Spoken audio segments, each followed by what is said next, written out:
How can the guest worker program be reformed to meet both industry needs and protect workers?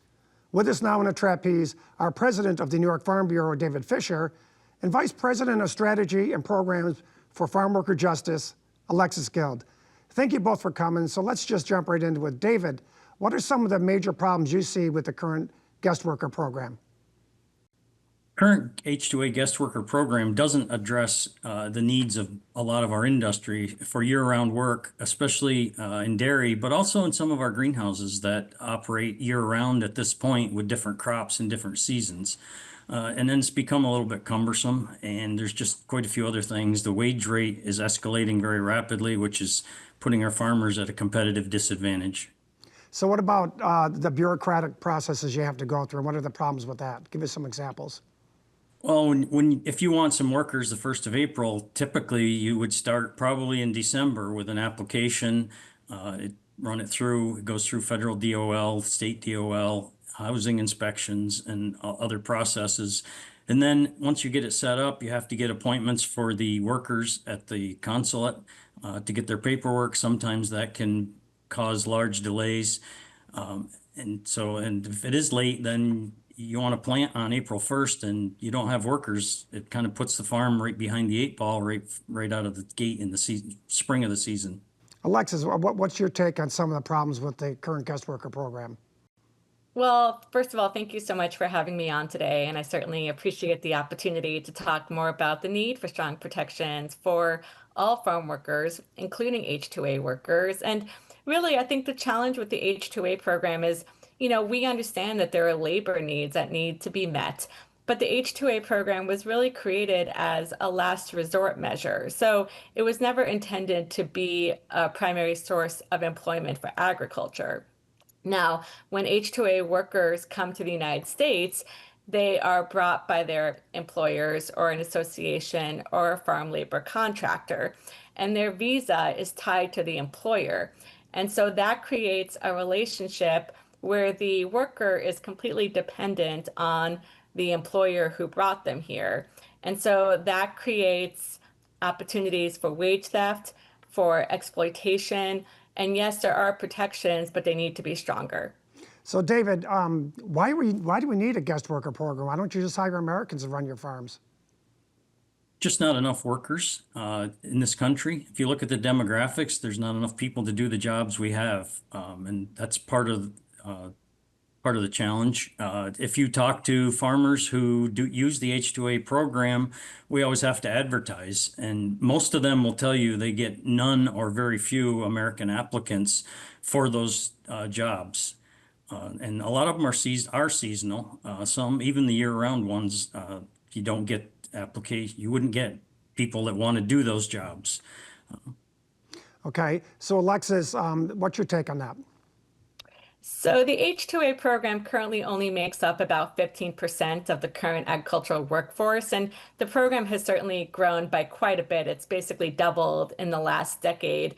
But there are U.S. workers who are doing the work and want to continue to work in agriculture. And if you talk to workers, they will tell you that they're proud of their contributions, that they, have a lot of dignity in their work. They're very proud of their work. Unfortunately, oftentimes many of the workers are not treated with the dignity that they deserve. Approximately 20% of farm workers live below the federal poverty level. So I think we can both agree that there need to be strong protections for workers generally, and that we both want a way to ensure a stable farm labor workforce. I just want to make sure I'm clear, Alexis. Are there enough American workers to fill all these jobs, in your opinion? It's hard to say exactly. I think in some instances there are U.S. workers who are available who may not be getting the jobs. I think in other areas there are shortages. Again, we certainly, understand that there are labor shortages that do need to be filled by the H-2A program.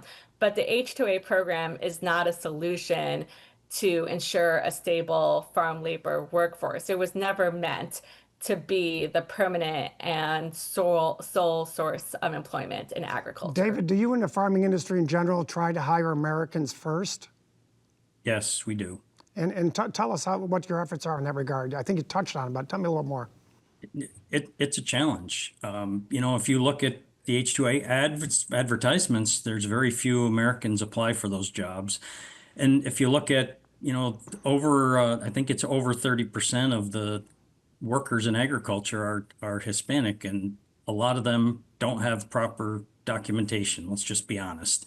So it's a problem. So with the secure border, we need some reform in some of these things, H-2A and other options to keep our food supply in a good place. Okay, so let's slide right into it. We've got a couple minutes left, and give each an opportunity to give me a little capsule summary of what you think the reform should look like. David, you go first.